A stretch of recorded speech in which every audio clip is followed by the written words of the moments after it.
Mo rò pé ẹ̀ ń gbádùn orin aládé ògo tó ń lọ lọ́wọ́ lórí ètò Ẹ Jẹ́ Ká Jọ Sọ. Ibẹ̀ làwa wà báyìí tí a ti ń dún. Ọlọ́wọ́ bọ́tìnì wa ẹ jọ̀ọ́ ẹ bá mi gbóhùn sókè kí aládé ògo bá wa máa sọ sí gangan ìdí wa báyìí ká tó bẹ̀rẹ̀ ètò ní pẹrẹu.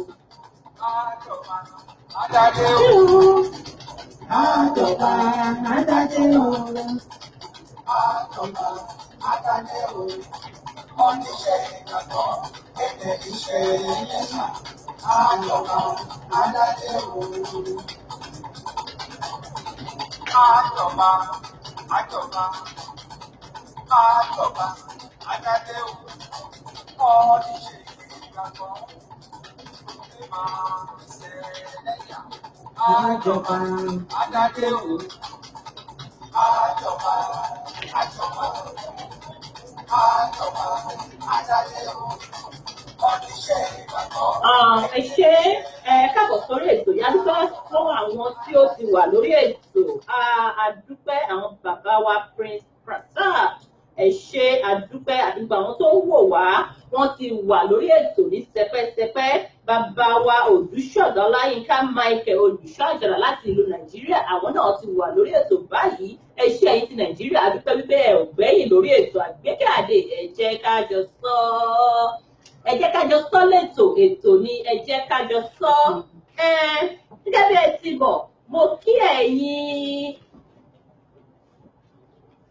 ẹ káàbọ̀ sórí ètò wa lónìí ètò ẹ jẹ́ ká jọ sọ lórí ètò Diamond Naija FM online radio gẹ́gẹ́ bí ẹ ti mọ̀ ibẹ̀ làwa fi kalẹ̀ sí lónìí yìí special edition la ní ní pẹrẹwu torí pé tí ẹ bá wo ọwọ́ ọ̀tún àtọwọ́ òsì mi ẹ ò rí pé àwọn ojú tó ń sọ̀rọ̀ wà lórí ìkàlẹ̀ àti bàbá wa Aládé Ògo ẹ̀rí ti go ìpápá àti fìlà ìpápá òkèèrè rárá bàbá wa.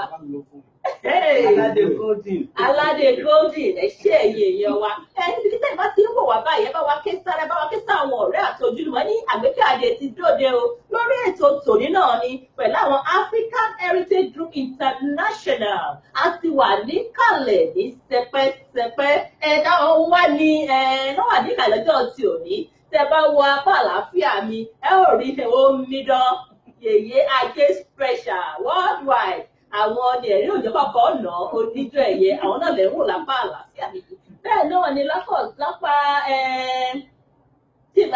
ọ̀tún mi àgbápọ̀ òsì ní ká pé tẹ́ bá ń wò wọ́n bàbá wa Aládé Gold Aládé Wúrà àwọn náà wọ́n ní ẹ̀kú lé ní ìyá máa bẹ̀rẹ̀ ètò yìí ní pẹrẹwu kí ẹ tó mọ̀ bẹ́ẹ̀ ṣe mọ̀ mí bẹ́ẹ̀ ní mú owó èmi ọmọ yìí mi ní ṣaláìkíra mi délé gẹ́gẹ́ bí ẹ ti mọ̀ mí èmi náà ni Olúwakẹ́mi Àgbékàdé ọmọ wọn ní mo ṣe ànákòru ọmọ kàkó má rówó rẹ̀ bàbá bá rówó rẹ̀ àwòrán máa wọn ni àwa náà lẹyẹ méjèèjì jáṣá èmi ṣàní aya wọn lẹ́gbàá ilé aya Kọ́láwọlé Ọ̀nànàdé ojú tó ń sọ̀rọ̀ bèbí mi kan báyìí èmi náà ni olójú wáṣe Àgbékàdé kò káàbọ̀ mo kí gbogbo àwọn tó wà ní àti gbogbo ẹni bá mi tó wà ní ẹnjìníà wa mo kí wọn ẹ kú iṣẹ́ ẹ̀gbọ́n wa lónìí ẹni oníkàn òun la ti ń gbọ́ kàn a máa bẹ̀rẹ̀ ètò náà ní pẹrẹwu tẹ́ bá fẹ́ pa sórí ètò yìí ẹni tó láti bá àwọn màmá wa sọ̀rọ̀ tàbí bàbá wa lórí 647-526-0527 tàbí kẹ́kọ̀ọ́ wọn sórí fóònù tí wọ́n gangan pàápàá lára à ń retí ìpè yín torí pé afẹ́kẹ́ bá wa dá sí ohun tí a gbé wálé tó jẹ́ special edition pẹ̀lú àwọn Afro Heritage Group International lónìí yìí kí n tó ṣe aṣọ lójú egúngún ìyá mi ẹ jọ̀wọ́ bá wa dárúkọ yín fáwọn ará ilé. Ẹ kúrọ̀lẹ́ o ẹ káàsán o ẹ káalẹ́ o ibikíbi tẹ́ bá ti ń gbọ́ wa ní gbogbo àgbáyé orúkọ mi ni Yèyé Ajé Adérónkẹ́ aya Mohammed so orúkọ mi nìyẹn nickname mi tí gbogbo èèyàn máa ń pè mí ní Yèyé Ajé worldwide. Yèyé Ajé special ẹjọ ọmọ Olúbo ní yín pàápàá lára. Mo jẹ́ ọmọ Ìjẹ̀bú Òde. Ìjẹ̀bú Òde Àjàgbàlúra àwọn máa fìdí pọ̀ tẹ̀ mọ́lẹ̀ ṣe ìyàwó àwọn lẹ́tí gbọ́ ya báyọ̀ Ìjẹ̀bú láti fàájì no wonder ìyá mi láti fàájì ní pẹrẹwu dédé ti mọ̀ wọ́n bàbá mi ẹjọ́ ẹ bá wa dárúkọ yín fáwọn ará ilé sà. Orúkọ mi ni Olúwaṣayọ̀ Fúnmi ọmọ Aládé Ògo gbogbo àwọn èèyàn mọ̀ mí sí Mr. Dozology. Mr. Dozo. Mo jẹ́ akọrin ẹ̀mí mo dẹ̀ tún kọ́ tún gbà tó yí gbogbo tó yí tó kíra tí ò lẹ̀ yí sí. Bẹ́ẹ̀ni. Tó ní dáyà já àwọn ọ̀tá. Bẹ́ẹ̀ni ẹ lọ jọ ọmọ bo ní pàápàá lára. Ìjẹ̀ṣà ní mèrè. Ìjẹ̀ṣà wọ́n ní kò sóhun àfi ọ̀gẹ̀dẹ̀ ṣe lálẹ́ Ìjẹ̀ṣà ẹyẹ la jẹ́. Ẹ ṣé èyí olùkọ́ mi rí pé ó kíra àlùjọ tó special ọ̀gá onífàájì ìfàtọ̀ onífàájì ó wá ṣe rẹ́gírẹ́gí ẹ ṣé gan ẹni gẹ́gẹ́ ti mọ̀ ẹ̀yin èèyàn mi ẹ bá wa ṣe aṣọ lójú egúngún nípa ayẹyẹ tó ń bọ̀ lọ́nà yà ń gbọ́ pé nǹkan sọ pé àǹkárá wọ́n ń dájọ́ àǹkárá kí ló tẹ̀ ń bọ̀ lọ́nà ìbàjẹ́ wa.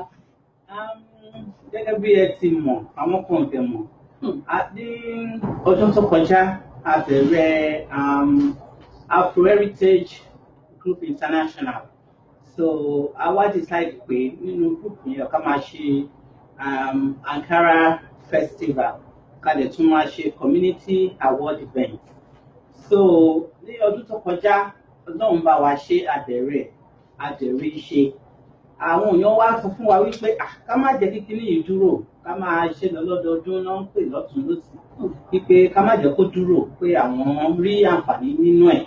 So òun ló wá fà á tá a ṣe wá ní lọ́dún yìí o, pé lórí feedback táwọn èèyàn fún wa wípé bàtà ṣe lọ́dún tó kọjá ó bọ́ sígbà òtútù, pé ká jẹ́ kó bọ́ sí ní àsìkò yìí tí òun wà, tó dàwọn náà lè máa fẹsẹ̀ rájò láti darapọ̀ mọ́ wa. Òun ló wá fà á ṣá tá a fi sọ́dún yìí ní August 5 la fẹ́ ṣe ní Paparazzi Event Center ló máa ṣẹlẹ̀ lọ́dún yìí. Ẹ ṣé ìyá wa bàbá wa ìyẹn ní àfikún sóhun tí ìyá wa Yèyé Ajé sọ. Pẹ̀lú ọ̀fẹ́ lọ́mọ adúpẹ́ ní ọ̀rọ̀ tó fún wa ní àǹfààní láti wà níbí lónìí. Ó yẹ kí atọ́kùn ètò kò ní bàjẹ́ fún. Àmì àṣẹ. Ẹ bá ṣe ń sọ fún màmá dùn ní ti ara yìí. Àmì àṣẹ. Mo kí Yèyé Ajé tó jẹ́ coordinator. Yèyé Ajé special lọ. Ní ọdún tó lọ, pẹ̀lú oore ọ̀fẹ́ Ọlọ́run àti ìfọwọ́sowọ́pọ̀ àwọn ọmọ ẹgbẹ́ lápapọ̀, a gbé ètò yẹn kalẹ̀ lóòótọ́ gẹ́gẹ́ bí director sì sọ̀rọ̀ nípa ẹ̀. So ètò yẹn ó dẹ̀ gbádùn, ó dẹ̀ láàrin. So a lè gba ìpè láti ọ̀dọ̀ àwọn èèyàn àti àwọn ọ̀tọ̀kùn lóòlù pé a gbọ́dọ̀ dákẹ́ gẹ́gẹ́ bá àwọn náà ti sọ. So ló ti mú wa láti pé lọ́dún yìí ó tún gbọ́dọ̀ tún gbóná ju tọdún tó lọ. So hall tá a máa lò lọ́dún yìí is one of the biggest hall tó jẹ́ hall tó tóbi jù. Àwọn hall tó gbajúgbajà nítorí tó gbogbo àwọn èèyàn. Ìyàrá àgbàgbafẹ́ tó kíra tó tóbi. Ìyàrá máa gba àwọn èèyàn lálejò lọ́dún yìí. Ìpàtẹ ọjà lẹ̀ tó wà. Tọ́dún ìtún yàtọ̀. Lọ́dún tó lọ àṣe ìpàtẹ ọjà. Ṣùgbọ́n lọ́dún yìí ìpàtẹ ọjà wà fún àwọn tó ń taṣọ, àwọn tó jẹ́ oníṣẹ́ ọwọ́, àwọn tó jẹ́ oníṣòwò, àwọn káràkátà láàrin wa. Àyè wà níbi tí wọ́n ti máa pàtẹ ọjà. Ọdún yìí máa yàtọ̀. Olóòtú mo fẹ́ fi kún ọ̀rọ̀ tí gbajúgbajà olórin wa sọ. Ní ọdún yìí a tún wò pé ọ̀nà owó la tún máa wà tá máa wà inclusive. Ẹ jẹ́ dáríjì mi o ẹ̀yọ́ Nàìjíríà. Mo ń gbìyànjú láti sọ ògidì Yorùbá bí àwọn ìyá wa tó wà lórí ìjókòó àgbékàdé. Mo ń gbìyànjú but màá máa try. Ẹ dáríjì mi. So a wò pé ní ọdún yìí ká wà inclusive. Tẹ́ bá wo àwọn ìlú míì tó jẹ́ àwọn Chinese for example, gbogbo nǹkan tó ń tà, gbogbo àwọn nǹkan tó ń ṣe, àwọn community wọn náà ń bá wọn rajà. Owó wọn dẹ̀ dúró sínú ẹgbẹ́ wọn, sínú ara community wọn. Àwa náà wá wò pé àwa náà ta jẹ́ ọmọ Nàìjíríà, ta jẹ́ Áfíríkà lápapọ̀, ká máa gbé iṣẹ́ wa lárugẹ, tí gbogbo wa máa bára wa rajà, tó sọ̀rọ̀ tó gbogbo wa lè dúró sí nínú community wa. Lọ́wọ́ àfàdá wa sọ pé nínú ọdún yìí o, a invite gbogbo àwọn èèyàn tí wọ́n ń tajà, tí wọ́n jẹ́ oníṣẹ́ ọwọ́, tí wọ́n jẹ́ professional. Àyè wà fún wọn láti wá polówó ọjà wọn nínú hall yẹn. Ẹ ṣé ìyá wa Yèyé Ajé, ẹ̀yin èèyàn wa Yèyé Ọláyínká Ọbáfẹ́mi, ẹ káàbọ̀ sórí ètò yìí, a dúpẹ́ lọ́wọ́ yín. Bàbá wa Terry Brown àwọn náà ń wò wá, bàbá wa Olúṣẹ̀san Moses Olúdáyọ̀ wọ́n wò wá láti Maryland. Ẹ káàbọ̀ sórí ètò yìí. Yèyé Ọláyínká wọ́n ní ẹ kú ètò, ẹ ṣé gan. Gẹ́gẹ́ bí a ti ń sọ, gẹ́gẹ́ bí àwọn ìyá wa ti sọ fún wa nípa ìdí tí ayẹyẹ náà fi wáyé, ẹ̀wọ̀n lẹ ti gbọ́ yẹn. Ìbéèrè tí máa kọ́kọ́ tún bèèrè lọ́wọ́ yín mà á ń wò pé wọ́n ní Ankara Carnival. Àwọn ohun gangan ni ó gbé Ankara Carnival yìí kalẹ̀. Àwọn gangan wo ni à ń pè ní Afro Heritage Community Group International. Àti wípé a ní àwọn tó gbé kalẹ̀. Àwọn ni ó gbé kalẹ̀ gangan àtàwọn wo ni a sọ pé ẹ jẹ́ kájọ ṣe kájọ darí ayẹyẹ yìí mà. Àwa tí a gbé Afro Heritage Group yẹn kalẹ̀, ó bẹ̀rẹ̀ látòrí bàbá wa gbajúgbajà olórin ẹ̀mí, bẹ́ẹ̀ ni ọmọ aládé Golden. So okay, brother mi ọmọ aládé Golden then àtẹ̀mí náà Yèyé Ajé pẹ̀lú àwọn míì tátújọ bẹ̀rẹ̀ ní Sister Bọ́sẹ̀. Wọn ò sí níbí nígbà ìtorí pé wọ́n lọ síbì kan ní pàtó, ó yẹ káwọn náà wà lórí ìjókòó. So àti Tóyìn Ayọ̀olúẹ̀ tí gbogbo wa mọ̀ sí Ayọ̀olúẹ̀. So ní ọdún tó kọjá yẹn nǹkan tá a máa ń sábà ṣe ni pé a máa ń darapọ̀ mọ́ àwọn organization míì pé kájọ fọwọ́sowọ́pọ̀ kájọ ṣe. So ní ọdún yìí àwọn Hope for Sure Foundation àwa àti wọn la jọ ń gbé torí èèyàn kan ò kí ń dágbó ṣe tó à kó àwọn èèyàn mọ́ra àjọ ń ṣe é kó lè yẹ gbogbo wa. So lọ́dún yìí lára àwọn ọmọ ẹgbẹ́ ta ní a ní arábìnrin Lady Estella, àwọn náà jẹ́ lára àwọn tó jẹ́ pé wọ́n náà ti kọ́kọ́ ṣe Ankara night rí ní ìlú Toronto yìí, àwọn náà wà nínú ẹgbẹ́ wa. A ní Alájà Tókunbọ̀ Dòsùnmú, àwọn náà wà nínú ẹgbẹ́ wa. A ní Adé Ọba, wọ́n máa ń pè wọ́n ní Sisi Màmá, àwọn náà wà nínú ẹgbẹ́ wa ṣùgbọ́n wọn lè wá sí lẹ́yìn. Àwọn bàbá wa náà Wẹ́lẹ́ Toronto, àwọn náà wà nínú, àwọn náà Méjọ̀ Wẹ́lẹ́, mo fi tọ̀wọ̀tọ̀wọ̀ dárúkọ yín, àwọn náà wà nínú ẹgbẹ́ yìí. Ẹjọ́ aládé kò ṣe é sọ dáadáa lágbàgbé. Àwọn ọmọ tún ní torí a rí tẹ́gẹ́bẹ́tẹ́ bá rí a rí àwòrán gẹ́gẹ́ bí ẹ ti rí bàbá wa. Ẹjọ́ mà ìyá mi ẹ bá bínú Yẹmí Jollof Rice. Yẹmí Mo gbàgbé Jollof láti Rice. dárúkọ Yẹmí Jollof Rice náà ni wọ́n jẹ́ lára àwọn ọmọ ẹgbẹ́ wa. Ǹjẹ́ ẹ fẹ́ sábà wọn fà sí fi àṣekún fún nígbà Gbogbo àwọn tí wọ́n dárúkọ yẹn náà gbogbo wọn náà wà nínú ẹgbẹ́ yín? Ààrẹ kí ọkùnrin débọ̀ náà fún àtìlẹ́yìn wọn. Àtìlẹ́yìn. Fún àtìlẹ́yìn wọn nínú ẹgbẹ́ yìí. Bákan náà a dẹ̀ tún kí àwọn artist wa tí a lò ní ọdún tó lọ. Àwọn bí àwọn wo? Bẹ̀rẹ̀ láti orí Chief Yinka Fárídé. Fárídé, bàbá wa Lọ́dún náà wọ́n yẹn. tún máa wà pẹ̀lú wa pẹ̀lú Wá ṣe. and then a dẹ̀ tún dúpẹ́ lọ́wọ́ àǹfààní tó fún wa láti fún Rẹ́kẹ̀bẹ̀t Doc. Ìjọ kẹfẹ́ bẹ́ẹ̀. Àwọn ọmọ máa wà ní kalẹ̀ fún interview Interview for one-on-one, tó lè bẹ̀rẹ̀ program yẹn. So thank you very much. And then a máa ní Bernard Praise lọ́dún yìí. Ó wà pẹ̀lú wa lórí tó lọ. Ó wà lára àwọn tó gbà mí ẹ̀yẹ. Arákùnrin asòfin rẹ̀ yẹn. Gbajúgbajà yẹn Ọlọ́run dẹ̀ fún ní ẹ̀bùn. Ó dẹ̀ ní ìrẹ̀lẹ̀ tó máa wà láàrin wa lọ́dún yìí. Ọ̀rọ̀ lẹ ti gbọ́ yẹn láti ẹnu àwọn bàbá wa àti ìyá wa ẹ̀hún náà. Ẹ jọ̀ọ́ ẹ bá wa gbé àwòrán kí àwọn ará ilé rí, mo rò pé ẹ̀ ń rí Afro Ankara Festival August 5, 2018 Afro Heritage Community Award. Òun ni ẹ̀ ń wò yẹn. Ẹ jọ̀wọ́ ìyá wa ìbéèrè tí mo tún máa béèrè lẹ́ẹ̀kan sí kó tó di pé wọ́n bá wa gbé orin Aládé Ògo sí ká tún fẹsẹ̀ rájò Mr. Dozology. Mo ní ìbéèrè kan tí mo tún fẹ́ sáré béèrè tó di pé a fẹsẹ̀ rájò. Ní ọdún tó kọjá a fún wípé fún àwọn kan ní àmì ẹ̀yẹ. Ẹ dẹ̀ tún lò láti fún fáwọn kan náà ní àmì ẹ̀yẹ lọ́dún yìí.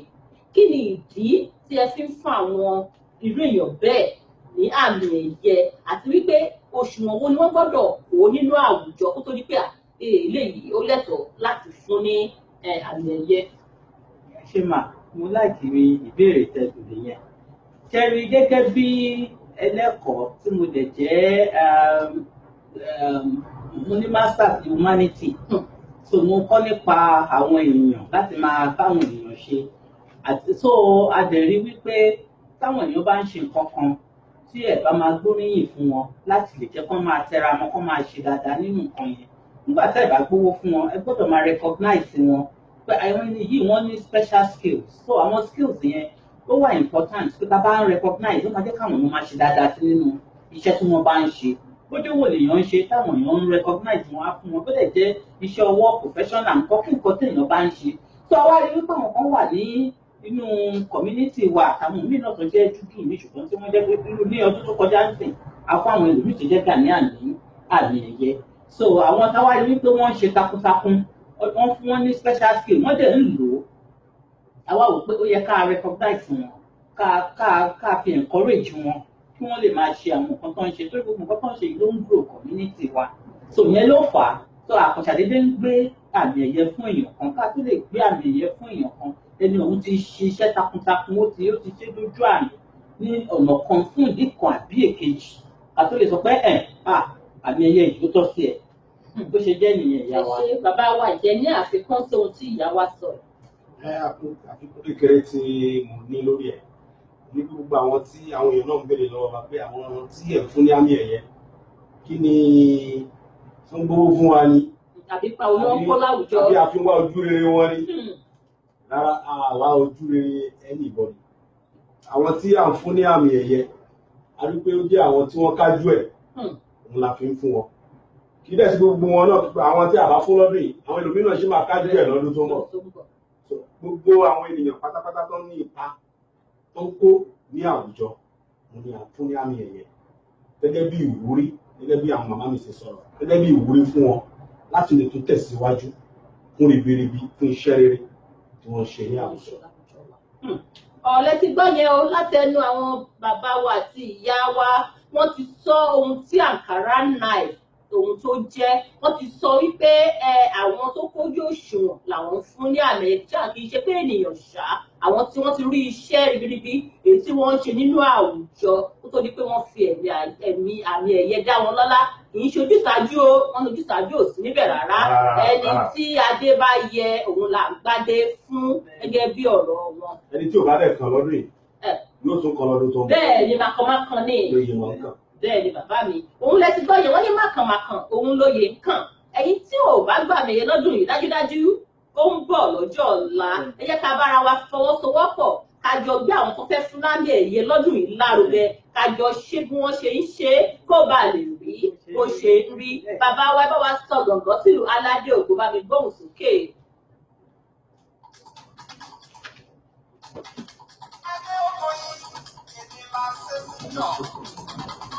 ẹjọ́ ìyá wa ẹ fẹsẹ̀ rájọ́ ẹjọ́ mo jẹ́rìí ìyá mi.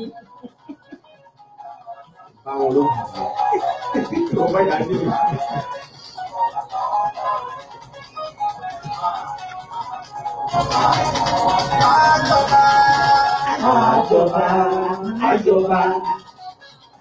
Àjọba àdádé o ẹni ṣe ìgbàgbọ́ èèyàn níṣẹ́ ẹlẹ́yà àjọba àdádé o.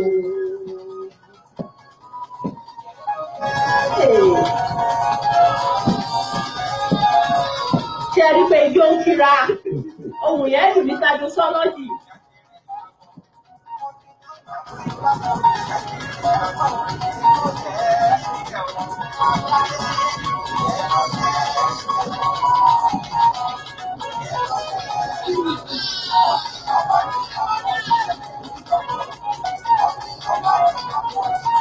Ṣé ń gbádùn ijó yẹn? Wọ́n gbádùn ẹ̀ ẹ ṣé ìyá wa ijó yẹn kíra mo jẹ́rìí ẹ ṣé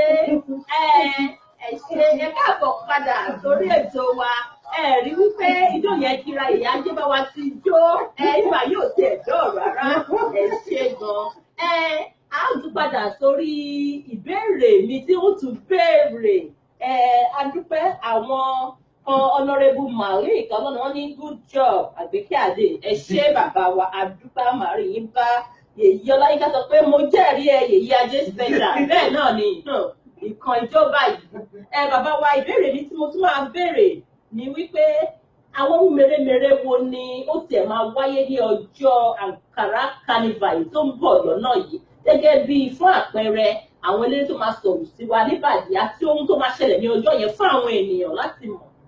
Béèrè lálẹ́ béèrè yìí màmá. Ṣẹ́rí ẹni tí ò bá sí ní gbọ̀ngàn yẹn ní ọjọ́ yẹn. Omis. Trust me. Tó o bá sí ń bẹ̀ omis.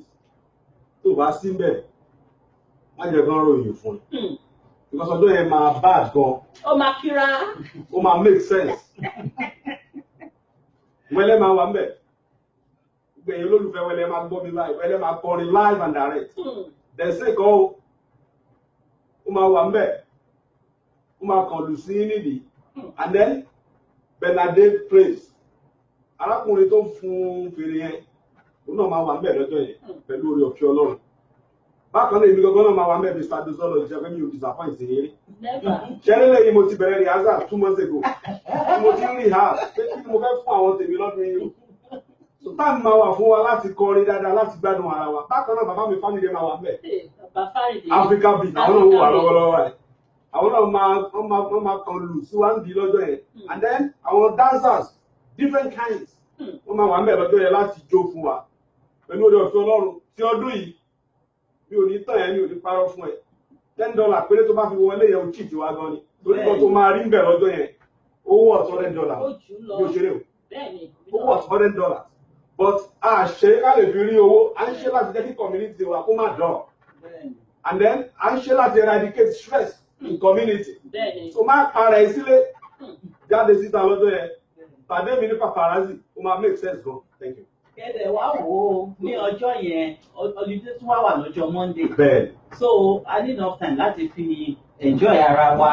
Then tẹ́ bá wo àwọn statistics sọ wípé téèyàn bá ń lọ sí social gathering tó ń lọ síbi tí wọ́n ti ń ṣe nǹkan èèyàn likelihood pé èèyàn máa ní sick ó máa ní health issues ó lò ó dẹ̀ máa ń help àwọn èèyàn tó ní depression tá a bá connect pẹ̀lú àwọn èèyàn gbà mí máa wà tẹ́ bá lọ síbi tó ti ń ṣe nǹkan bí irú bí Ankara night báyìí àwọn èèyàn tẹ́ ti ní láti 20 years ẹ máa bá wọn pàdé àwọn tó jẹ́ wípé tẹ́tẹ́tẹ́ tó bá ń connect pẹ̀lú àwọn èèyàn ẹbẹ̀ yìí kó máa rí pé life ní changes máa wà and ó dẹ̀ wà very important kí èèyàn máa connect because life is not about connection. Ẹ̀ṣẹ̀ ìyá mi mo fẹ́ ka ẹnìkan wọ́n ní àwọn Ọláwálé Ọlálẹ́yẹ wọ́n ní wàá gba ìyàgbékàdé from Onífáyà of French Park. Ẹ ṣe àwọn Prince Daniel is watching us ẹ ṣe gan Àbáyọ̀mí Adéoṣù àwọn náà ń pè rà ẹ ṣe bàbá wa Daniel Prince Daniel ẹ bá wa ṣe ètò yìí Afro Heritage wà lórí ìkàlẹ̀ wọn ò síbi tó bá dọ̀ rárá no bó ṣe ń sọ lọ ṣe rí Ankara night yẹn mo rọ àwọn èèyàn wa pé kẹ́ gbìyànjú $10 $10 wá is nothing compared to nǹkan tí ẹ máa rí níbẹ̀ bẹ́ẹ̀ ni ẹ máa sọ̀rọ̀ yìí inú mi á dùn tí ẹ bá lè wá tẹ túyàyà tẹ wá bá wa ṣe ẹ máa ṣe wá bá wa ṣe ètò yẹn bẹ́ẹ̀ ni a máa retí yín so ní ọjọ́ yẹn náà àwọn dájú ara ní DJ wa ó ń bọ̀ ẹ gbàgbé sọ fún wọn òkèrò mi tán báyìí. Ọ̀kẹ́ ọ̀rọ̀ mi tán DJ ro yá ó máa wà ń bẹ̀ àwọn àwọn wà lọ́wọ́. wọ́n dẹ̀ wọ́n try gan ni tó nídìí láti miss wọn kẹ wá ṣe ayé yín kẹ wá jẹ gbádùn kẹ wá connect ẹ wá Ankara tó fi gbogbo ayé náà wò ẹ wà Ankara tí èyà jẹ fún yín kẹlẹ mọ̀ pé lọ́jọ́ yẹn ó máa láòdù ẹ dábòlẹ̀ lóríṣiríṣi Ankara tẹ ẹ bá dẹ̀ wá fún Ankara náà ẹ lè wá o tẹ ẹ bá láǹkárá ẹ lè wá kò ṣe dandan pé torí pé ẹ lè wá sọ pé torí pé ẹ láǹkárá tẹ fẹ́ wọ̀ ẹ fẹ́ wá irọ́ o everybody ló lè wá owó tó bá láǹkárá ẹ máa ṣọ fún kálukú wọ lóríṣiríṣi ni wọn wá sí Ankara night yẹn kẹ wá bá wa ṣayé so àtúláwọn Nigeria supporters club náà bọ̀ táwọn náà máa kó kíní orin kíní wọn wá oríṣiríṣi culture bí àjọ máa pàdé níbẹ̀ yẹn lọ́jọ́ yẹn tá a máa fi jọ mọ àwọn nǹkan tó àwọn ẹlòmíín wà nílùú ìkọ̀mọ̀gbọ́n èèyàn kan wà ń bẹ̀ àgbàtà bá ń jáde náà la máa mọra wa la máa gbé àṣà wa lárugẹ aṣọ Ankara yìí aṣọ ara àṣà wa ni ọmọ mi wà kò mọ̀ pàṣọ kan wà tó ń jẹ́ Ankara tó tẹ̀ sí ìlú òyìnbó yìí so a máa retí yín o. Ẹ ṣe ìyá wa Yèyé Ajé special ọ̀rọ̀ lẹ́tí gbọ́ yẹn à ń retí pé ní ẹ̀yin tẹ́ bá fẹ́ mọ̀ nípa Afro Heritage Group International ẹ pè wá sórí 647-526-0527 ẹ pè wá à ń retí pé yín 647-526-0527 ẹ pè wá à ń retí pé yín lórí ètò yìí ìbéèrè mi bàbá Aládé Ògo èyí ni máa jẹ́ kẹ́ dáhùn ìbéèrè yìí ẹ jọ̀wọ́ à ń sọ wípé ẹ sọ pé bàbá wa Fárídé máa kọrin ní ọjọ́ yìí ẹ sọ pé bàbá wa Wẹlẹ máa kọrin lọ́jọ́ yìí ẹ sọ pé èyí pàápàá lára Mr. Dozology fún ara ẹ̀ ògbẹ́yìn kí ni ìdí tó jẹ́ pé àwọn ọmọ ilẹ̀ yàn láàyò pé kí wọ́n wá kọrin fún wa ní gbogbo àwọn tá a ní nílùú Toronto kí ni ìdí ẹ̀ sà. Ìbéèrè ńlá ni ẹ béèrè olóòtú ní ọdún tó lọ a pé àwọn kan ní kan wá kọrin wọ́n dẹ̀ wá wọ́n dẹ̀ ṣe dáadáa lọ́dún yìí náà a ní lọ́kàn pé ká tún pe àwọn olórin tó ju eléyìí lọ ṣùgbọ́n àwọn kankan ṣẹlẹ̀ tó yẹ pé kò sí time kò sí àsìkò gbogbo àwọn olórin tó wà ní gbogbo wọn náà ni wọ́n ṣe dáadáa wọ́n dẹ̀ gbìyànjú wọ́n dẹ̀ ṣiṣẹ́ takuntakun ṣùgbọ́n torí àsìkò ká lè gbádùn ara wa dáadáa ni àfi jẹ́ kí àwọn olórin kó pọ̀ ní ọdún yìí gbogbo wọn pátápátá náà máa ń yọrantí bàbá Fárídé máa wà ń bẹ̀ gẹ́gẹ́ bí mo ṣe sọ ní àkókò bàbá wa Wẹlẹ náà àwọn náà máa ṣe kéde àwọn náà máa kọ̀lù sí wa níbàdí ìbí náà dẹ̀ máa wà ń bẹ̀ so àwọn tá a mú lọ́dún yìí ó jẹ́ ẹ̀kan lára àwọn olórin tí wọ́n yọrantí ní Toronto tí wọ́n dẹ̀ ń ṣe dáadáa ẹ ṣe bàbá ìyá wa jẹ́ ní àfikún sóhun tí bàbá wa sọ yìí. ní àfikún ni pé àwọn olórin míì náà wà tá a pẹnu sí pé kán wá darapọ̀ mọ́ wa ṣùgbọ́n ẹ wọ́n má bínú pé mo dá òmọ yín lẹ́nu àwọn Ẹ̀gbá Heritage ní kí n ka kíní yìí fún yín wọ́n ní Ẹ̀gbá Heritage is happy to identify with you Àgbékẹ́ Adé Ẹ̀gbá will be represented at the Ankara night. Thank you very ẹ much. ṣé o ẹ̀yin Ẹ̀gbá Heritage ẹ ṣé bá wà wọ́n ní Ẹ̀gbá méjì ò ń jẹ́ra wọn níyàn ìkànnì ní bá wà ìkànnì wà náà ní ìgbésẹ̀ Ẹ̀gbá Heritage mo gbọ́ wù yín. ẹ ṣe gan yẹn Ẹ̀gbá Heritage bá a ṣe ń sọ lọ olóòtú àwọn olórin míì wà tá a tẹnu kọ pé kán tiẹ̀ wá pé káwọn náà bá wa darapọ̀ kán wá kọrin lọ́jọ́ yẹn ṣùgbọ́n àwọn míì ti ní iṣẹ́ níjọ́ yẹn àwọn míì bẹ̀rẹ̀ wọ́n ní àyè yẹn ò yọ sílẹ̀ because nǹkan tán àwọn olórin wọ̀nyí tó ń bá wa ṣe ni pé a fún wọn lówó ọ̀fẹ́ ni gbogbo èèyàn kan ló fẹ́ ṣiṣẹ́ ọ̀fẹ́ tí ó ti yé yín bẹ́ẹ̀ yẹn ó tún pẹ̀lú àwọn nǹkan tó tún ń ṣẹlẹ̀. ẹ ṣé ìyá wa òun lẹ ti gbọ́ yẹn o wọ́n ní pé ọ̀fẹ́ ni àwọn eléyìí wọ́n volunteer pé àwọn fẹ́ lùlù sí wa nídìí ní ọjọ́ yìí àwọn fẹ́ jẹ́ ká gbádùn ká mú stress kúrò nínú àgọ́ ara wa gẹ́gẹ́ bí Aládé Ògo ti sọ Mr. Dozology ó ní $10 nǹkan tẹ́ ẹ máa jẹ tá a máa ṣí wọ́n lè ṣì tàwọn ni wọ́n ní pé ṣùgbọ́n torí pé àwọn ò fẹ́ kí ìlú Toronto kò draw àwọn fẹ́ jẹ́ kíjọ́ yẹn kó wà kíní kan kó bá àgbàjẹ́ nítorí pé ọ̀pọ̀lọpọ̀ ojúmọ́lé stress ó máa ń pààyàn ní pé ká wá ṣéèkì bọ́dì ká wá gbọ́nra jìgìjìgì ká jẹ́ kí gbogbo wàhálà àti kí lẹ́yìn ìgbà tí wọ́n ṣiṣẹ́ Monday to Friday kí ló tún kù ọjọ́ ìsinmi la tún máa mú ẹ jáde ẹ túyáyá ẹ túyáyá ẹ wá bá àwọn Afro Heritage Community International group ẹ wá bá wọn ṣe fàájì ẹ wá gbádùn ara yín jẹ́ ká jọ gbé àṣà àti ìṣe wa lárugẹ kí ló wá dé màmá wa mo tún máa béèrè ìdáhùn kó tó di pé mo lọ sí ibi ìbéèrè tí máa béèrè torí ìbéèrè méjì ló kù kí n béèrè lọ́wọ́ yín lọ́jọ́ àti òní kí n tó lọ sínú béèrè ẹ jẹ́ ká fẹsẹ̀ rájò náà kó tó di wípé mo béèrè nípa pé ẹ bá wa ṣe aṣọ lójú egúngún àwọn wo ni ó fẹ́ gbà mí ẹ̀yẹ lọ́jọ́ tòní mo mọ̀ pé wọ́n pọ̀ ní jaburata o wọ́n pọ̀ wọn ẹkún ẹrù wọn dé a máa gbọ́ àwọn tí a fẹ́ fún lámì ẹ̀yẹ ní ọjọ́ yìí ní ọwọ́ wọn pàápàá wọn tún sọ ìdí tọ́ ẹgbẹ́ àmẹ̀yẹ fi tọ́ sí àwọn díẹ̀ nínú wọn torí tí n bá rántí bàbá wa Ládéwúrà fún ẹnìkan ní àmẹ̀yẹ ní ọdún tó kọjá wọ́n sọ ìdí tí wọ́n fi sọ fún wọn ẹni tí wọ́n fún yìí kì í ṣe ẹnìkan gbajúmọ̀ gbọ́ púpọ̀ nínú láwùjọ ṣùgbọ́n wọ́n sọ ohun tó ń kópa lábẹ́lẹ̀ bó ṣe ń ran ọmọ Nàìjíríà lọ́wọ́ tó fi owó ẹ̀ tó fi ń ṣètọrẹ àánú pé kóun lè múnú wọn dùn orí mi wúwà ní bàbá wa Ládéwúrà sọ lè fún mi nǹkan tá à ń fẹ́yìn láwùjọ wa àṣẹ sọ pé kárí mi ká máa ṣe láti fi pariwo ara wa kárí mi kọ́ ṣùgbọ́n ká ṣe ohun tí a ní láti fi ran ara wa lọ́wọ́ láti fi gbé àṣà àti ìṣe wa lárugẹ mò ń bọ̀ ná ìyá dé ẹ jẹ́ ká fẹsẹ̀ rájọ́ náà ìsàdó sọ́lá ìjọ ni gbóhùn sókè jọ.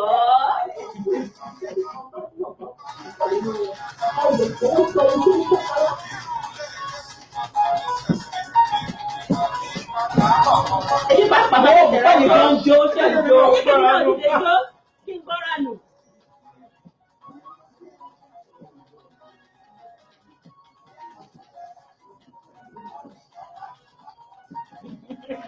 Ẹ̀yin kọ́ wọ́n mú jù mí lọ, olóòtú, ẹ máa ti bíìtì mi kẹ. Ẹ ti bíìtì mi o. Bíìtì bára ìyá mi. Ẹ ti bíìtì mi o, olóòtú.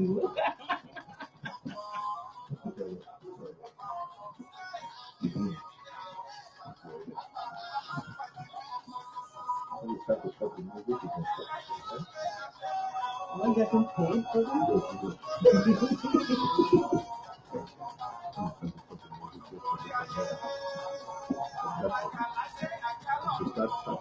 Aládé Ògo rántí ẹ.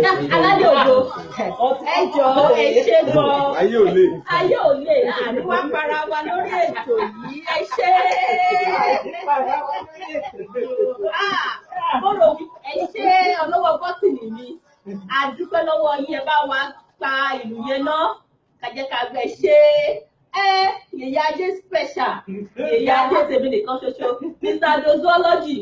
Àsìkò ti tó láti ṣe aṣọ lójú egúngún o ẹ̀yin èèyàn mi àwọn tí àmì ẹ̀yẹ pàápàá tí a fẹ́ tó fẹ́ fi dá lọ́lá ẹ jẹ́ kí a gbọ́ wọn torí pé tó bá ti fẹ́ parí ètò yìí a ó gbé bàbá wa Ebenezer Obey láti máa ká ẹsẹ̀ nílẹ̀ nídìí kí a tó kúrò bíbá òun láti máa kẹsẹ̀ lẹ̀ láti fi parí ẹ̀ àwọn tí àmì ẹ̀yẹ máa dá lọ́lá ń bọ́ láti máa bẹ̀ lápá ọ̀dọ́ àbápọ̀ òsì. ẹ bá mi bẹ̀ látọ̀dọ̀ màmá mi. Màmá wa ìjọ. Mo kí n tó lọ sí orí ìbéèrè tí olóòtú sọ yẹn, mo gbàgbé láti sọ fáwọn èèyàn wa pé ní ọjọ́ yẹn o Suya Sport máa wà ń bẹ̀, Asun stand máa wà ń bẹ̀. In fact ẹni tó bá miss ní ọjọ́ yẹn á dùn yín gan o, pẹpẹ soup tó máa wà ń bẹ̀. tí àwọn oríṣiríṣi ẹran tó ti ṣe èrè sínú ẹ̀. Àgbàdo sísun máa wà ń bẹ̀. Ogun ẹ̀ ló wà bẹ́ẹ̀, ogun ẹ̀ ló kúnjú. So kí wá lọ sí orí ìbéèrè yẹn ṣé gan olóòtú wa. Mo really appreciate yín gan ni fún iṣẹ́ tẹ̀ ń ṣiṣẹ́ takuntakun. Ìyá wa láti USA Indianapolis, màmá wa Kẹ́mi Ọ̀ṣadé, wọ́n ní ẹkú iṣẹ́, wọ́n ní nice one. Adúpẹ́ ìyá wa láti Indianapolis, ẹ ṣé. So àwọn tí a fẹ́ fún ní àmì ẹ̀yẹ lọ́dún yìí, in fact mi mọ bí tí mo ti máa bẹ̀rẹ̀ lórí tí n bá dá orúkọ wọn fún yín, tí n bá dárúkọ àwọn tí mò ń sọ yìí fún yín, ẹ̀yin náà sọ pé ó tó bẹ́ẹ̀, ó tún jù bẹ́ẹ̀ lọ. Tí n bá dárúkọ àwọn tí a fẹ́ fún ní àmì ẹ̀ sọ pé ó tó bẹ́ẹ̀, ó jù bẹ́ẹ̀ lọ. So mi mọ bí tí mo ti máa bẹ̀rẹ̀, bóyá kí n bẹ̀rẹ̀ látòrí àwọn olórin wa ni o, àbí kí n bẹ̀rẹ̀ látòrí àwọn. Wọ́n ní bí pẹlẹbẹ láti mọ̀ọ́lẹ̀ jẹ́ ìyá mi, ẹ bá wa bẹ̀ láti fi pẹlẹbẹ. Má lè pe gbogbo àwọn èèyàn yẹn tán ṣùgbọ́n màá gbìyànjú. Bẹ́ẹ̀ ni ìyá mi. Mo kọ́kọ́ fẹ́ bẹ̀rẹ̀ látòrí Simi Food. Simi African food. Gbogbo wa Ìyálájé Ọlábísí Bámidélé, Ìyálájé Bàbá. Ẹ rí i pé wọ́n wọ̀ tiẹ̀, wọ́n dẹ̀ ti dá àwọn náà tí oníṣòwò ni wọ́n. Bẹ́ẹ̀ni, wọ́n ń ta àwọn oúnjẹ ìlú wa, oníṣòwò gbajúgbajà ni wọ́n. Bẹ́ẹ̀ni. So ó jẹ́ kan nínú àwọn tí a fẹ́ fún láwọ̀d. Ẹni tí a tún fẹ́ fún láwọ̀d ní ọjọ́ yẹn, àwọn ọ̀túnba wa tán wà lórí ìjókòó yìí. Ọ̀túnba Kẹ́mi Àgbékẹ́ Diamond Naija Radio. Ẹ̀yin náà ẹ gbóró oore ọ̀fẹ́ tán fún wa lénìí tí wọ́n ń ṣe iṣẹ́ tó tó báyìí. Kò ṣe pé à ń gbé owó kankan fún wọn. Wọ́n dẹ̀ ti ń ṣe takuntakun àti ń gbúròó wọn. Nígbà táwa wọ̀lú láti ń gbúròó nípa wọn. Wọ́n deserve ẹ̀ láti gba award yẹn. And Mrs. Ngozi Ugo, àwọn ni editor Nigeria Canada newspaper publisher. Bẹ́ẹ̀ni. Àwọn náà deserve ẹ̀. Obìnrin tó ń ṣe bí ọkùnrin. Bẹ́ẹ̀ni, àwọn náà deserve ẹ̀. A tún ní Reverend, àwọn dádì wa Reverend Dr. Olújẹ́yìn Aládéjẹ̀bí. Àwọn èèyàn Ọlọ́run ni wọ́n. Bàbá wa lè sọ díẹ̀ nípa wọn tó ṣe fífi wọn sẹ́yìn náà rí pé wọ́n deserve award yẹn. Then wọ́n tó pọ̀ bẹ́yẹn àwọn sísá wa Kẹ́mi Amúṣàn. Àwọn àgbájọ ọwọ́ special. Àwọn ni wọ́n ràn ní Global Women Empowerment. Oríṣiríṣi. Báwo náà ti ṣiṣẹ́ takuntakun táwọn ń gbúròó nǹkan tó ti ṣe. Ìyá wa ṣe Folúfúnmi Olúmádé. Àwọn náà. Sọ̀rọ̀sọ̀rọ̀ Ìyábẹ̀tò special. Àwọn náà wà ní àwọn tó fẹ́ gba tafẹ́ dá lọ́lá. Àti àwọn oníṣẹ́ ọwọ́ wa náà tarí pé àwọn ilé wọ́n ti gbìyànjú, wọ́n ń try, wọ́n dẹ̀ wà consistent. Kò sí pé kéèyàn máa ṣe nǹkan kó tẹ̀ dàjọ̀ yàn kó bá padà. Ṣùgbọ́n àwọn tarí pé wọ́n dúró ṣinṣin, wọ́n ṣà ń gbárí mọ́, come rain come shine, wọ́n ń ṣiṣẹ́ yẹn lọ. Wọn ò ṣe pé àmì òróró ń bẹ̀ o, wọ́n ṣà ń ṣe lọ. So Olúwayẹmí tí Ògúndé tí gbogbo wa mọ̀ sí Yẹmí Station. Àwọn náà máa fún wọn ní àmì ẹ̀yẹ lọ́jọ́ yẹn. Bàbá wa Láńrè Òjó ti ṣáìdà àwọn náà máa ọ̀nà wọn. Àwọn ọ̀nkú wa Michael Bello tí gbogbo wa mọ̀ sí Michael Bell. Bàbá Michael Bell. Àwọn náà wọ́n pọ̀ gan-an tábàjì ká máa kà á ṣùgbọ́n mo ṣàmúyán mo ní kọ̀ọ̀kan. Ẹni tó dẹ̀ ní Paparazzi Event Center Franka Ọláìtàn, àwọn náà a máa ọ̀nà wọn lọ́jọ́ yẹn. Àwọn olùṣọ́ àgùntàn lóríṣiríṣi ẹ má jẹ́ kí n ṣáṣọ yẹn lójú ẹkún tán ló yẹ yín olóòtú ṣẹlẹ̀ wọ́n ní kọ́ta bá pamọ́ ló máa ń yí. Ẹ má jẹ́ ká ṣì tán. Ìyá mi ẹ kú ohun ẹ bó já sí níbi tẹ́ ẹ sọ yẹn. Bàbá mi Aládé Ògo Mr. Dosology kí lè fẹ́ bá wa dá sí. Àwọn tí a tún máa fún lámì ẹ̀yẹ pẹ̀lú oore ọ̀fẹ́ tẹ́ fún mi láti sọ̀rọ̀ bàbá wa Lọlá Fádípẹ̀. Àwọn olórin ọ̀kan nínú olórin náà wọ́n la dé sí nílùú yìí wọ́n dẹ̀ ní ká máa ṣe lọ àwọn náà wà lára àwọn tá a máa fún lámì ẹ̀yẹ ní ọjọ́ yẹn àdébàkan náà Wẹlé máa gbà wọ́ọ̀d lọ́dún. Bàbá wa Wẹlé onífújì àtàtà. Àwọn ẹgbẹ́ ti confam ẹ̀ wọ́n máa gbà wọ́ọ̀d. Bákan náà mi ò fẹ́ ṣe tán. Prince George Peter. George àwọn yẹn ò jẹ́ kí ìlú wa kó dọ̀ promoter ni wọ́n international promoter àwọn náà wà lára wọn tí àtàwọn bẹ́ẹ̀ lọ káàtì ẹ̀ wò Mrs. Fani Olúwapọ̀ Ọbáfẹ́mi Ajíbádé láti Nàìjíríà àwọn ọmọ wa gbà lọ́dún kì í ṣe wọ́n ti ra tíkẹ́ẹ̀tì wọn fún àwọn olóyè àwọn mẹ́jọ lọ́dún pọ̀ láti Nàìjíríà ọdún pọ̀ wọ́n ti ra tíkẹ́ẹ̀tì wọn. Bẹ́ẹ̀ la léyàn tó ń bọ̀ láti ìlú Amẹ́ríkà ṣùgbọ́n a ti sọ pé ká má sí ìtì gbogbo ẹ̀tọ́. Ẹja kúkú bẹ́ẹ̀. Bàbá bẹ́ẹ̀ àwọn màmá wa làfúnkì àwọn náà máa wá wọ́n ti ra owó ìbílíbí náà fi ra tíkẹ́ẹ̀tì bẹ́ẹ̀ wọ́n bá wa ṣe àjọ. Olórí tí Adépò ló máa gbà wọ́n. Màmá olórí tí Adépò Ẹ̀bẹ̀ wa ó kàn wọ́n lọ́dún yìí. Màmá ó kí Akíngbọ́lá ó kà wọ́n náà lọ́dún yìí. So wọn ò náà lè ti gbọ́ yẹ wọ́n ń sábà ní pé ká máa kà á ilẹ̀ àlèkà tán ohun tí ẹ̀rí bẹ́ẹ̀ mo fẹ́ bẹ̀rẹ̀. Ọ̀rọ̀ tẹ fẹ́ má bínú olóòtú pé arákùnrin kan wà tẹ́lẹ̀ wọn fún láwọ́ọ̀dù lọ́dún tó kọjá àwa náà nínú èèyàn bẹ́ẹ̀ yẹn tá a fẹ́ fún láwọ́ọ̀dù wọ́n ní táwọn èèyàn bá dé síbi ìtàn bá wa já dúró òun ló máa hẹ́ẹ̀kù wọn á tún fún wọn lówó á tún bá wọn wáṣẹ́ á tún òun náà gbalé fún wọn.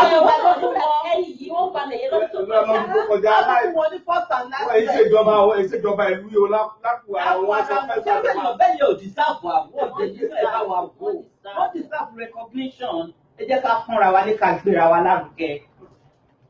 Ọ̀rọ̀ lẹ́tí gbọ́ yẹn o látẹnu màmá wa wọ́n sọ pé kọ́ máa ń ṣaṣọ lójú egúngún wọn ní ilẹ̀ aṣú. Ìbéèrè tí mo fẹ́ bèrè kó tó di pé ẹ sọ̀rọ̀ nípa Làfúnkì Lateef Lamoni. Mo fẹ́ bèrè wípé ǹjẹ́ a tilẹ̀ fẹ́ fún àwọn ọmọ ìlú àwọn ará Nàìjíríà tó ń bẹ ní ìlú ibòmíì bí irú ìlú London ní Australia ní ǹjẹ́ wọ́n kí ló dé tí àwọn náà fi lẹ́tọ̀ọ́ kí wọ́n wá ṣùgbọ́n ẹjọ́ àbí ṣáké Làfúnkì Lateef ǹjẹ́ àwọn yẹn ti wà ní wọ́n ti wà lójú ọ̀nà ìbá o ìyá Làfúnkì Lateef. Nǹkan tí mò ń sọ ni pé ṣé irú àwọn èèyàn báyìí náà ṣé wọ́n máa gba àmì ẹ̀yẹ àbí màmá wa Làfúnkì Lateef nìkan lẹ fún àti pé ṣé ọdún tó ń bọ̀ lẹ fẹ́ jẹ́ kí àwọn kọ́kọ́ ṣí aṣọ lójú egúngún lọ́dún yẹn kó tó di pẹ́ bẹ̀rẹ̀ sí nínú wọn wọlé.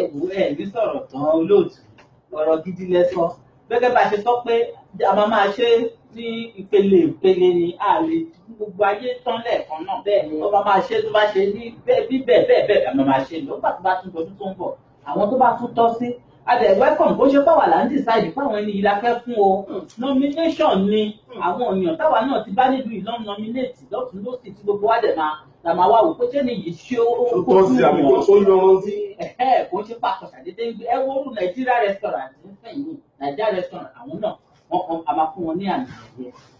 Ọdún tó kọjá afáwọn èèyàn míì náà tó ń ṣe irú Sibat restaurant wọ́n gbà wọ́ọ̀dù lọ́dún tó kọjá so irú Lọlá catering food ṣé mo àwọn èèyàn tankọtankọ tọkọ mi ti sọ pé tí n bá ní kí n máa yọ lájẹká tí fẹ́ẹ̀ ṣe gbogbo kìíní ìtọ́ba olóòtú ẹ ṣáà òwúrú ìyá mi jẹ́ ká dé mọ́lẹ̀ bẹ́ẹ̀ kó máa yọ olùkú tó bá dé ọjọ́ yẹn ká wá sí kó jáde ẹ ṣe ọ̀rọ̀ lẹ́tí gbọ́ yẹn o wọ́n ní Ankara Carnival and Afro Heritage Community Award ó ń bọ̀ lọ́nà ní August 5, 2015 ní Paparazzi Hall. Wọ́n níjọ́ yẹn máa loud gan-an ni mi sọ pé louder. Loudest. Àyà mi pé loudest. Wọ́n ní ìjọ́ yẹn wọ́n ní pé ẹ sọ fún ara ẹ sọ fún ọ̀rẹ́ jẹ́ ká túyáyá. Ká wá gbọ́ gbogbo stress ara wa nà. Ká wá mú jójó torí bàbá wa Fárìndé Mr. Dosọ́rọ̀ bàbá wọn lọ́ máa sọ̀rọ̀ sí wa níbàdí. Àwọn oríṣiríṣi nǹkan oríṣiríṣi mèremère náà máa tún yọ àwọn oníbàbá wa tó ń fún fèrè wọ́n máa tún fún fèrè ìgbà míì ṣe rí tẹ́bẹ́rẹ́ àwọn tó fèrè tó bá bẹ̀rẹ̀ sí ní fi dábìrà fún yín ìjọ a máa lọ ní ẹni sọ pé lòkò kan dúró náà wọ́n ní kẹ́ máa bọ̀ ẹ wá tọ́ adùn wọ́n ní ó dùn wọ́n ní iyọ̀ tó àtàjù ṣúgà já bẹ́ẹ̀ ni wọ́n ní pé kẹ́ máa bọ̀ ní Paparazzi Hall ní August 5 wọ́n ní jọ́ yẹn ó máa yọrùkú gan-an ni nítorí náà kọ́ níbi kí tẹ bá wà ẹ lọ gba àǹkárá ti yín o wọ́n ní àǹkárá ni àǹkárá ṣùgbọ́n wọ́n fún wa lórí ọ̀fẹ́ pé tó bá ráì láti lo àǹkárá kó máa bọ̀ bẹ́ẹ̀ ó mọ owó wọlé dá ṣùgbọ́n àǹkárá ó da kájọ wà kájọ gbé àṣà wa ní arugẹ kó lè yẹ wá ní ọjọ́ yẹn òun lẹ ti gbọ́ yìí o $10 tètè gba tíkẹ́ẹ̀tì yín torí pé ó ti ń tán báyìí tí àwọn èèyàn ń jù ú gbùrùgbùrù ní ọ̀sẹ̀ tí gbọ́. àtẹ̀tún máa pírìtì ní ìrọ̀lẹ́ wọ́n máa pírìtì èmi rẹ̀ rí pé ìjọ yẹn ó ga gan. A lot of people wọ́n ti bá tíkẹ́ẹ̀tì òun náà lè ti rí yìí torí pé red carpet náà máa bẹ̀rẹ̀ ní 5 PM látọwọ́ Drug TV àwọn ló máa ṣe red carpet fún wa bẹ̀ láti agogo 5 ìrọ̀lẹ́ ó tó di pé ayẹyẹ ó kira ó jáde lónìí pẹrẹwu ẹ máa bọ̀ yẹ ká tètè débẹ̀ MC wa òun ni ìyáàfin Fúnmi Olúmádé ní ọjọ́ yẹn kẹ́bẹ̀ tí wọ́n ìyá aládé sọ̀rọ̀sọ̀rọ̀ ìyá aláya gbogbo wọn nínú gbogbo pé ká sọ̀rọ̀ ká milẹ̀ ẹni tó ń ṣe bí ọmọdé under 16 ìrọ̀lẹ́ pa ìyá wa ìyá méjì òun lẹ́rìí ẹ̀yà mẹ́tò náà ní gbẹ̀yìn àwọn tó bá wà ń bẹ̀ DJ Ọ̀kẹ́ ọ̀rọ̀ mi tàn àwọn náà wà ń bẹ̀ DJ Tunampa àwọn náà ní gbẹ̀yìn lọ́jọ́ yẹn Ankara festival náà ni látàwọn àwọn Afro Heritage Group International àwọn tó ń mú ní Toronto dùn tó ń jẹ́ kí ayẹyẹ àti Toronto kó má dúró fún gbogbo wa wọ́n gbé ètò yìí lárugẹ fún gbogbo wa láti jẹ́ kí àṣà wa kó má bàa parun ní ìlú Toronto ẹ rí i pé iṣẹ́ ni wọ́n ṣe mo kí wípé ẹ kú iṣẹ́ lọ́pọ̀lọpọ̀ ẹ kú iṣẹ́ tọdún yìí a lè nílẹ̀ gẹ́gẹ́ bí ẹ ti sọ àṣẹ iṣẹ́ àwọn ọdún eléyìí ò ní ṣe òfin wa lágbára Elédùmarè ẹ jọ kí ẹ tó lọ àmọ́ wọlé fẹ́ bá mi gba àwọn ènìyàn tó jẹ́ pé àwọn náà ń ṣe bí promoter tí wọ́n ń ṣe irú nǹkan tẹ̀ ń ṣe yìí kí lẹ lè bá wa sọ fún wa ipe tá a lè fọwọ́sowọ́pọ̀ nítorí pé ìlú tá a wá ìta bá ka iye bí ìta fò kọjá kí a tó débi báyìí kò ṣeé kà ọ̀pọ̀lọpọ̀ omi la ré kọjá kí lẹ lè bá wa sọ fáwọn ènìyàn nílé bí a ṣe lè bá ara fọwọ́sowọ́pọ̀ tá a lè gbé àṣà àti ìṣe wa ní arugẹ. Advice mi fún gbogbo àwọn important promoter tó wà nídìí yìí àtàwọn tí wọ́n jọ ń ṣiṣẹ́ kan náà ni pé kí gbogbo wa kájọ máa fọwọ́sowọ́pọ̀ bẹ́ẹ̀ni wọ́n ní ẹnìkan kì í jáwádé igi kò dé lè dágbó ṣe nígbà tí kò sẹ́ni tí kò ní oníkálukú ló ní skills tiẹ̀ tó máa mú wá to the table ẹjọ́ má bínú ẹjá jìbì wípé mo tún fi àgbọ́yé ìyá mi èèyàn kọ́ pé mo ṣe wà yìí mo ní tìtẹ̀ ló oníkálukú ló ní tìtẹ̀ tí gbogbo wa bá pàápọ̀ tí gbogbo wa jọ ń ṣe kọ́ wá dùn ẹni bó ṣe máa dùn tó máa lárinrin ẹ jẹ́ ká máa jura wa sílẹ̀ ká máa support ara wa lórí ìbéèrè tẹ́wá béèrè mo fẹ́ fàsìkò yìí dúró pẹ́ lọ́wọ́ àwọn dádì wa Yínká Fáríndé nítorí pé bàbá ṣe ń pè wọ́n báyìí náà ń jẹ wa ní o àdẹ fún wọn lówó ní láti àtàfẹ́ ṣe wọ́n encourage wa wọ́n ní kò sí wàhálà ẹ máa lọ fọ́lẹ̀ ràn wá lọ́wọ́ ọdún yìí náà bó ṣe bísí tó á rí gbogbo bó ṣe bísí lọ́tún lọ́sì ta tún lọ fà wọ́n wọn ríbi tó máa jù wá sí ẹ ṣé gan sà I really appreciate gbogbo support advice yín tẹ̀ ń fún wa. So, bàbá wa Ládé Ògo ọ̀rọ̀ lẹ́nu yín. Ìmọ̀ràn tí èmi ní fún our community tá a wà ní Toronto. Mo fẹ́ ká mọ̀ nǹkan kan ojú ọ̀run ó tó ẹyẹ fò láti farakara. Kò sí àlè jọra wa. Mi ò lè dàbí màmá mi Ọ̀túnba Àgbékẹ́. Ẹ̀yin náà ẹ̀dẹ̀ lè dàbí tèmi. Òjò. Ẹ má jẹ́ ká jẹra wa lẹ́sẹ̀. Ẹ má jẹ́ ká ba ara wa jẹ́. Ògo tẹ́líkálù ta mú wá látọ̀run a máa lò náà ni mi ò lè lo ti yín ẹ̀yin náà ẹ̀dẹ̀ lè lo tẹ̀mí ẹ jẹ́ ká fọwọ́sowọ́pọ̀ nǹkan wa ní ẹ jẹ́ ká jọ gbé lárugẹ ìlú Toronto ò ní bàjẹ́ ẹgbẹ́ Yorùbá wọn ò ní bàjẹ́ màmá mi ẹgbẹ́ Yorùbá wọn náà máa fún wọn láwọ̀ lọ́jọ́ yẹn bẹ́ẹ̀ni bàbá wa ní àwọn náà máa jẹ́ ìyá wa lọ́jọ́ yẹn àwọn náà ló wà báyìí bẹ́ẹ̀ni àwọn náà máa wà níkàlẹ̀ lọ́jọ́ yẹn Ọlọ́run á ràn wá lọ́wọ́. Ẹ ṣé bàbá wa Mr. Dozology ọ̀rọ̀ lẹ ti gbọ́ yẹn o ẹ̀yin èèyàn ẹ lọ tètè lọ gẹ̀ẹ́tì tíkẹ́ẹ̀tì yín ó wà online náà ó ti wà online báyìí o torí pé a kì í rọ́jọ́ musolókùn mọ́ ó ti dé tán abáka bí ẹni bí èjì August 5 ó ti wà ní etílé báyìí ẹ lọ ká lọ support àwọn Afro Group International Afro Heritage Group International ká lọ bá wọn ṣayẹyẹ yìí kó dùn kí wọ́n gbọ́ kí ni Toronto kó mélẹ̀ níjọ́ yìí o ẹ rí láìsí mi pé ní àmìkà bàbá wọ́n bá ṣe ń ṣe mo ti máa kọ́ ọ́ máa jù sí yín láìsí níbi tẹ́ ẹ wà nítorí pé mi ò ní gbẹ̀yìn ní ọjọ́ yẹn àjọ máa bẹ̀rẹ̀ láti òun pẹ̀lẹ́ ohun ni ká jẹran pẹ́ lẹ́nu ṣùgbọ́n nǹkan ọ̀nà fún wa ni kò jẹ́ ní ìlà máa fi àdàgbà ètò tòmírọ̀ sí yìí ẹ pàdé mi Àgbékẹ́ lórí ètò àkànṣe tá a máa mú wá ní ọjọ́ tó ń bọ̀ nípa ohun tó ń ṣẹlẹ̀ nílùú Toronto. Kí ni ohun náà tó ṣẹlẹ̀ ní Toronto tó ń fa pé à ń bá wa jù ṣe ká ṣàlùkà ká má ṣe nípa sex education curriculum. Sex education curriculum ní ìlú Toronto ǹjẹ́ ó dára bí àbí kò dára? Láti gba àmọ̀ràn sex education curriculum ìwọlé kóbè láti ọmọ practice tó pé ní grade 1 to grade 6 tá à ń pè ní primary 1 sí primary 6 nílẹ̀ wa. Ǹjẹ́ ó dára ká ti máa kọ́ àwọn ọmọ yìí ní sex education curriculum tàbí kò dára? Ẹ jọ̀wọ́ ẹ pàdé mi kájọ yànnà náà kájọ gbé yẹ̀wò. Kí ni ohun benefit tó wà nínú sex curriculum education yìí àbí sex education curriculum yìí tàbí àbàwọ́n tó wà nínú ẹ̀? Ẹ pàdé mi Àgbékẹ́ ní ọjọ́ tó pọ̀ níbi táwọn ti máa yànnà náà fúnra wa pé ṣé ó dáa àbí kò dáa àbí ká gbà wọlé àbí ká má gbà wọlé. Níyìn àwọn mẹ́nu dúró bàbá ìyá mi ẹ bá mi dágbére fáwọn ará ilé.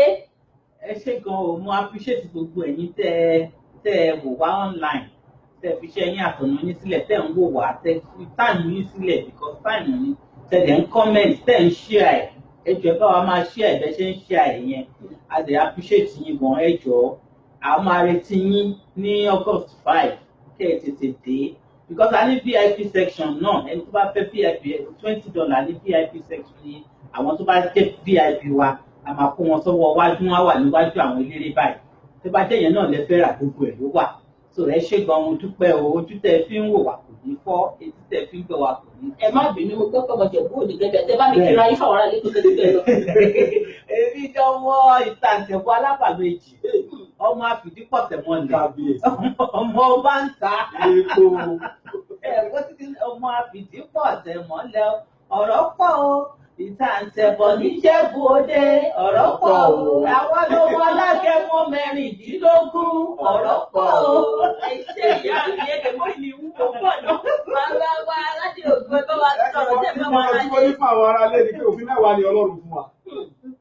Òfin mẹ́wàá ló fún wa ẹyọ kan. Ló kó gbogbo ẹ̀ mọ́ra. Ká ní ìfẹ́. Ẹ jẹ́ ká ní ìfẹ́ ara wa nílùú.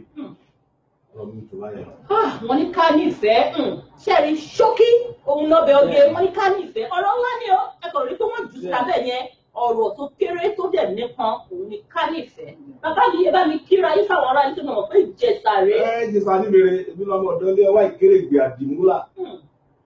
Ó ránṣẹ́ ọ̀la sọ́ọ̀ ni o Ìjẹ̀ṣà ìjọkà bí yán o bí yán bá lé bí èkùrọ́ Ìjẹ̀ṣà ló ní o. Èmi lọmọ olúgbogírì ògbògírì ẹ jẹ́ kó ní gbogí kéré dé òru lẹ́ẹ̀ o. Béèrè bàbá mi dosọ́lọ́jì ẹ ṣé gan ó dẹ̀ mórí mi Àgbékẹ́ wú torí Ọlọ́run ẹ mú máa pẹ́ torí pé ẹ má dá wọn lóhùn o ẹnìkan sọ fún pé Ìjẹ̀bú wà Ìjẹ̀bú ó ní fàájì ìlú ọgẹ́ bí àti mọ̀ ẹ ṣe bẹ́ẹ̀ bí ẹ ṣe rí ìyá mi ẹ mọ̀ kan tí bàbá wa olórin kan tó kọ nígbà yẹn bá ṣe bàbá Káyọ̀dé Fáṣọlá ní má bàjẹ́ búrẹ́lé ọmọ alárẹ̀ o má bàjẹ́ búrẹ́lé ọmọ alárẹ̀ o. Ìjẹ̀bú àwọn la máa ń gàrí wá Ìjẹ̀bú wọn mọ yáyì púpọ̀ Ìjẹ̀bú dára Ìjẹ̀bú yáyì ẹ má bínú sọ pé Ìjẹ̀bú lọ́kọ̀ Ẹ̀gbá tí wọ́n mi ní sọ́dọ̀ tó ní má bàa gbà wí tí bá délé ẹ má bínú ẹ̀yẹ Ẹ̀gbá. Níyì ẹ ṣé gan mo dúpẹ́ lọ́wọ́ gbogbo yín gbogbo ẹ̀yin tí ẹ bá wá gbọ́ ètò yìí adúpẹ́ èyí sí Nàìjíríà náà ẹ pọ̀ tẹ́ ẹ̀gbẹ́yìn títà wà títà kọ́ni láti ìlú Nàìjíríà wọ́n ní keep it up God got your back ẹ ṣé gan èyí tèmi láti Nàìjíríà ìyàwó Bímbọ́ Bóyè àwọn náà ń wò wá láti ìlú Nàìjíríà ẹ ṣé Tọ́pẹ́ Fárótògì àwọn náà wà ń bẹ̀ Yẹ́misí Owólẹ̀yẹ bákì láti USA àǹtí mi ẹ ṣé gan bàbá wa Murideen Sulaiman Ọpẹ́yẹmí àwọn náà ń wò wá bàbá wa kà mọ̀ láti Dubai ẹ ṣé ẹ̀yin ti wá ẹ mà ṣe o ẹ̀yin náà lọ́jọ́ ẹ̀lọ́ra tíkẹ́ẹ̀tì yìí Dubai kí ló dé Dubai yóò jìnnà wá gbádùn owó tó yọ $10 tó jẹ́ kó dàbí $100 wá láti Dubai láti Nàìjíríà pàápàá lára wọn ní àwọn kan wọ́n láti Nàìjíríà ní bàbá mi ẹ̀yin náà kò tẹ ìgbẹ́ yìí kó jẹ́ pé ti nẹ́sìà náà ni wá ẹja kájọ gbé lárugẹ kí wọ́n gbọ́ nínú Nàìjíríà pé afro group àwọn afro heritage group nílùú Toronto wọ́n dábìrà wọ́n ń ṣe ohun tágbà ń ṣe bẹ́ẹ̀ ni ẹ jẹ́ ká bá wọn pawọ́pọ̀ ká tó bá wọn gbé lárugẹ kí nǹkan tó ń gbélẹ̀ kó lè máa gbòòrò ó ó lè máa gbèrègèdìgẹ̀ sí ẹ̀yìn ìlà máa dé lẹ́yìn la máa fi ètò tòní tò sí èmi náà lọmọ yín Olúwakẹ́mi Àgbékàdé ọmọ wọn níjẹ̀bú alárẹ̀ èmi náà ni aya wọn lẹ́gbàá ilé aya Kọ́láwọlé Ọlọ́nàdé my darling wọn ti bá ọmọ Ẹ̀gbá Olúmọ kò dúpẹ́ lọ́wọ́ yẹn fún àtìlẹ́yìn mi ó kí gbogbo ẹ̀yin olólùfẹ́ ètò yìí ẹ ṣé àwọn tó wà ní ẹnu ẹ̀rọ wa àwọn big brother mi àti big sister mi tó ń jẹ́ kí ẹ̀rọ ìkọ́ máa dùn fún wa àdúpẹ́ lọ́wọ́ yín ẹ̀yìn ìyá mi ẹ ṣé ẹ̀kú àmàrin yín bá àti gbogbo ẹ̀yin tẹ́ wá gbàdé sọ́lọ́jì ẹ ṣé gan àdúpẹ́ lọ́wọ́ yín àmàrin yín bá wọ́n ní ayé ò ní gba òun yín bẹ́ẹ̀ ṣe ń kọjú sọ́dọ̀ tòlóńtò ìtúnú wa ń dùn wọn ní kó fọ̀ ìbànújẹ́ fún yín bẹ́ẹ̀ ṣe ń dùn bẹ́ẹ̀ ṣe ń lọ àyọlẹ́ ò máa lọ láti bá rẹ lédùá mi ṣiṣẹ́ pé Fẹ́mi Àgbékẹ́ náà fún ara mi ò kí n là yọ níbi tòlóńtò yìí ìyá wa ìyá ajé special wọn ò fìgbà kan wà níbi tó dọ̀ rárá nítorí tó wà níbi tuntun máa ń rẹ̀rẹ̀ ni tó ṣàní fún wọn ìjọ ẹni tó bá wù ìjọ yìí náà ni ìjọ yìí náà ni nǹkan ẹ̀wọ̀n náà ni ìyá wa ìyá ajé ọmọ Ìjẹ̀bú àṣàmàrí yín bá bẹ́ẹ̀ ṣe ń ṣe tẹ̀ mú gbogbo èèyàn lónìí tòótò ìbànújẹ́ òní kàn yín láṣẹ ọlọ́ ó kéré ní ìbànújẹ́ kò ní yà lọ́dẹ̀dẹ̀ yìí ẹ̀ gbàgbà fáwọn bàbá wa náà tó wà lẹ́yìn tó jẹ́ igi lẹ́yìn ọ̀gbà yìí wípé èyí ti ẹ̀ṣẹ̀ kò ní yà yín láṣẹ Ọlọ́run lọ́ba mi púpọ̀ máa bù fún wọn ẹ̀ṣẹ́ àmàrí yín bá àti pé yín náà ẹ̀yin amójú ẹ̀rọ wa mo dúpẹ́ lọ́wọ́ yìí bá ìyálọ́wọ́ bọ́tìnì wa àti bàbá wọn náà bọ́tìnì àdúpẹ́ lọ́wọ́ gbogbo yìí a ó máa rí bá láṣẹ Elédùà ó di ìgbà kan náà bye bye ẹ bá wa fi bàbá wa bí sọ òbí sí ẹ jẹ́ àwọn wá fún ẹ fẹ́ wá kórìí sí ẹ ṣe tẹ̀lé wá ó ẹ̀kọ́ ẹjọ́.